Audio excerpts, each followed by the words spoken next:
সবার সাথে তর্কে জড়াবেন না, এমন জায়গায় কখনোই দাঁড়াবেন না যেখানে আপনাকে কখনো দাঁড়াতেই দেওয়া হয়নি।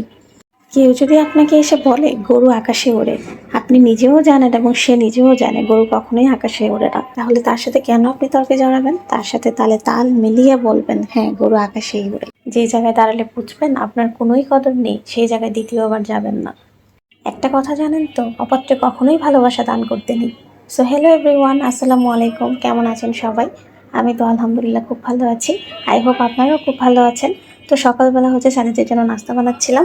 ওর বাবা চলে যাওয়ার পরে ওর এত জ্বর হয়েছে, ঠান্ডা হয়েছে, মানে এখন সে উঠে গেছে, রিকভার করে ফেলছে, বাট তার খাবার দাবারের রুচি একদম কমে গিয়েছে। সে কিছুই খেতে যাচ্ছে না। তো তার জন্য ভাবলাম যে একটু মুখরোচক আইটেমই বানাই। প্রথমে ব্রেড টোস্ট করে নিয়েছি, তারপর একটা ডিম ভাজা করে নিয়েছি, তারপর এই যে রুটি আমাদের নিজেদের খাওয়ার জন্য বানাইছিলাম আর কি, বড়দের খাওয়ার জন্য।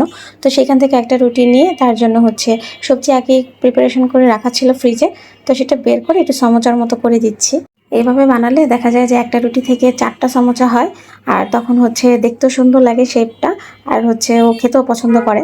তেমন কঠিন কিছু না, জাস্ট কোনাগুলো ধরে লাগিয়ে দিলেই হয় একটু পানির সাহায্যে, আর তারপর ডুবো তেলে ভেজে নিলেই হয়। ভিডিওর প্রথমে বলা কথাগুলো জানি শুনতে খুব খারাপ লেগেছে, কিন্তু একটা ফ্যামিলিতে যখন অনেকগুলো বাচ্চা কাচ্চা থাকে তখন আপন মাও নাকি তাদের মধ্যে পার্সিয়ালিটি করেন, তো সেখানে তো আপনি কিছুই না।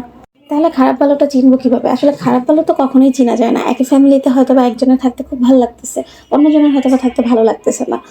এখানে আপনি কাকে কি বলবেন? কারণ যার ভালো লাগতেছে তাকেও কিছু বলার নেই, যার খারাপ লাগতেছে তাকেও দোষারোপ করার কিছু নেই।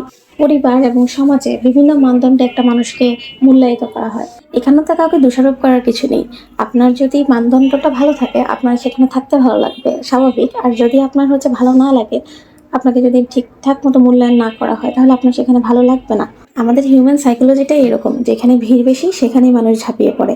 সো যে ভালো আছে সে ভালো থাকুক, আপনিও ভালো থাকেন আপনার মতো করে। দিন শেষে নিজের মানসিক প্রশান্তিটা নিজেকেই খুঁজে নিতে হয়। দিন শেষে মানসিক শান্তিটাই খুব বড়। আপনার নিজের মূল্যায়ন আপনার নিজেকেই করতে হবে। মনে রাখবেন, you are not doing anything wrong, you are different.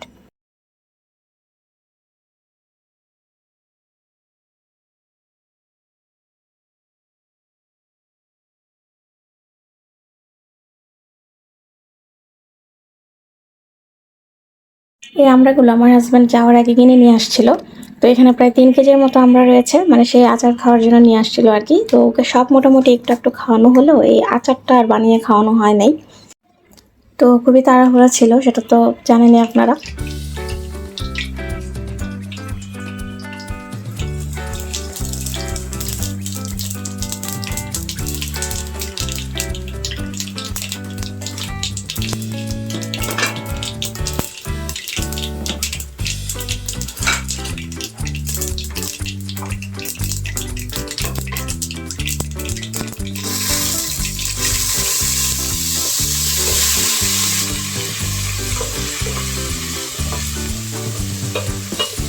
তো তারপরে আমি এই যে আজকে বানিয়ে নিচ্ছি, একদম পেকে পেকে যাচ্ছিল আমড়াগুলো, হলুদ হলুদ হয়ে গিয়েছে।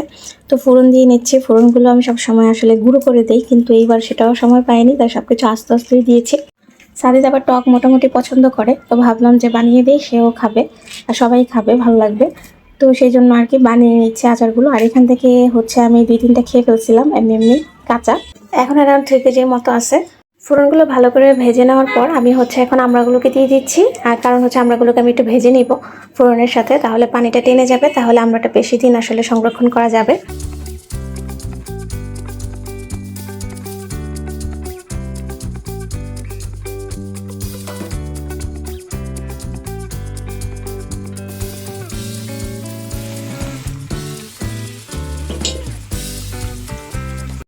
ভেজে নেওয়ার সময় আমি একটু হলুদের গুঁড়া দিয়ে দিয়েছি।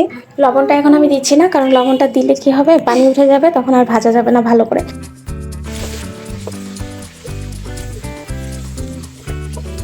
তো লবণটা আমি মজে আসার পরে তারপরে দিব। আমি একটু ধনিয়ার গুঁড়াও দিয়েছি সাথে, ব্যাস আর কোনো মশলা দিব না, অল্প মশলাতেই বানাচ্ছি আচারটা।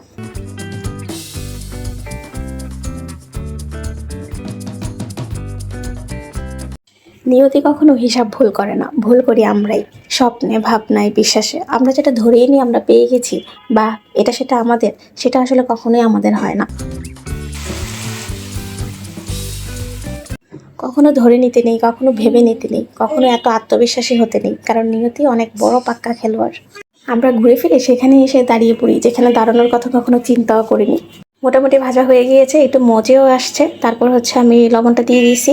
এখন আরেকটু ভেজে নিব। ভেজে নিয়ে হচ্ছে একটু মজে আসলে, পানিটা বের হয়ে আবার শুকিয়ে গেলে তারপর হচ্ছে আমি চিনিটা দিয়ে দিব। চিনি দিয়ে আমি একটু ঢেকেও দিয়েছি যাতে মিষ্টিটা ভালো করে ঢুকে ভিতরে। সো ফাইনালি আমার আমড়ার আচার রেডি। তো তারপর হচ্ছে এটাকে আমি আজকের পরেও আমি আরও 2 দিন জাল করব, তারপর এটাকে রাখবো, ফ্রিজে রাখবো আর কি, ফ্রিজে রেখে খাবো। এখন আমি এমন একটা জিনিস রান্না করব, এটা কে কে পছন্দ করে না। এটা হচ্ছে ওই যে কার্পো মাছ আছে না, যে মাছটার পেট অনেক বড় থাকে, ভিতরে অনেক বড় ডিম থাকে। তো সেই মাছটা মাছের ডিমের জন্য আনা হয় আর কি। তো সেটা আমাদের বাসার ডিমটা সবাই খুব পছন্দ করে। তো এত বড় একটা প্যাট দেখে মোটামুটি 4.5 কেজি ওজনের একটা মাছ নিয়ে আসছিল, কার্পো মাছ।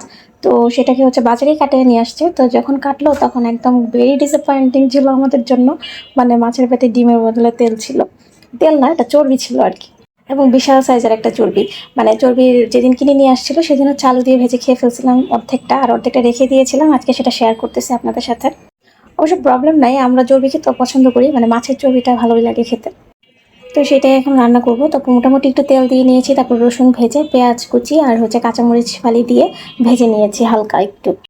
এই রান্নাটায় মোটামুটি একটু তেল দিয়ে বসাতে হবে, কারণ এটা তো চর্বির টুকরো, এটা থেকে তেল বের হয় না। রান্নার পরে মোটামুটি একটু আস্তে আস্তেই থাকে। এখন আমি হলুদ মরিচের গুঁড়ো আর হচ্ছে জিরা বাটা দিয়েছি, এটা হচ্ছে কাঁচা জিরা বাটা, আর একটু লবণ দিব, দিয়ে হচ্ছে ভালো করে এটাকে কষিয়ে নিব মশলাটাকে।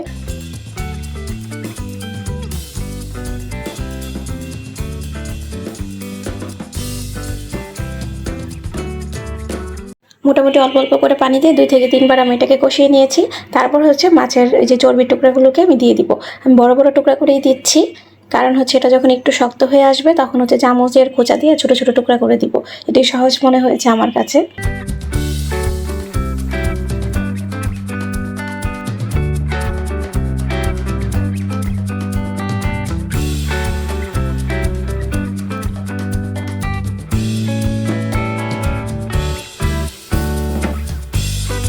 মোটামুটি 5 মিনিটের মতো আমি উল্টে-পাল্টে ভেজে নিয়েছি, এবং আমি মাঝে মাঝে ঢাকনা দিয়ে ঢেকেও দিয়েছি। এতে হচ্ছে চর্বিটা ভালোভাবে সেদ্ধ হয়ে গিয়েছে এবং শক্ত হয়ে গিয়েছে। যারা আমার ইউটিউব চ্যানেল থেকে ভিডিওটি দেখছেন তারা আমার ইউটিউব চ্যানেলটাকে লাইক, কমেন্ট, শেয়ার এবং সাবস্ক্রাইব করে দিবেন। আর যারা পেজ থেকে দেখছেন পেজটাকে লাইক অ্যান্ড ফলো করে দিবেন। আর যারা ইতিমধ্যে করে ফেলেছেন তাদেরকে অসংখ্য ধন্যবাদ। আর নিয়মিত লাইক কমেন্টস করবেন আমার সাথে কানেক্টেড থাকার জন্য। আর ভিডিওগুলো ভালো লাগলে অবশ্যই একটি লাইক দিতে ভুলবেন না, এবং ভিডিওগুলোকে শেয়ার করে দিবেন।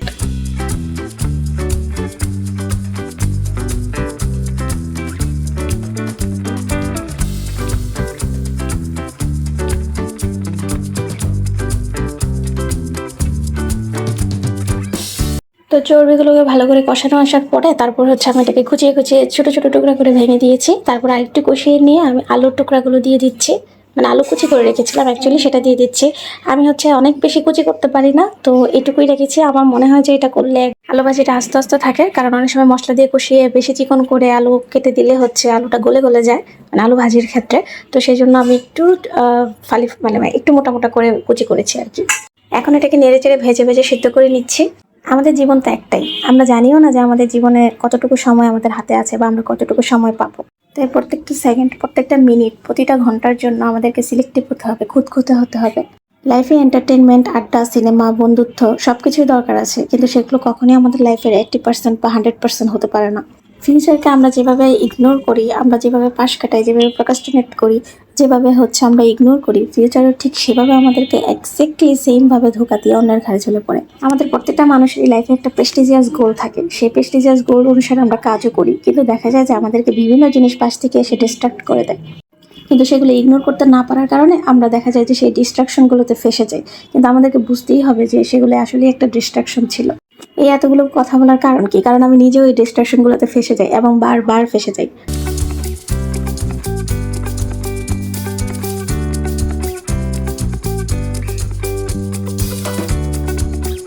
এই একটা ব্যাপারের জন্য সব মানুষ লাইফে সফলতার ঊর্ধ্বে উঠতে পারে না। আমি আজকে ফল খেতে চাই, কিন্তু আজকে যদি আমি বীজ রোপণ করে তার থেকে ফল আশা করি তাহলে তো হবে না। যখনই আমরা কোনো একটা লক্ষ্যে পৌঁছাতে চাই তখনই দেখা যায় যে বিভিন্ন কিছু আমাদেরকে পা টেনে ধরে। সো সেই বিভিন্ন কিছু থেকে আমাদেরকে ডিসকানেক্ট করতে হবে। দরকার হলে ঘর বন্দী হয়ে বসে থাকতে হবে, কারণ দুষ্ট গরুর চেয়ে শূন্য গোয়াল অনেক ভালো। আমরা সবাই জানি প্রেস্টিজিয়াস কোনো কিছুই সহজ না, আর সহজ কোনো কিছুই প্রেস্টিজিয়াস না। So stay connected, stay happy. ধন্যবাদ। আসসালামু আলাইকুম।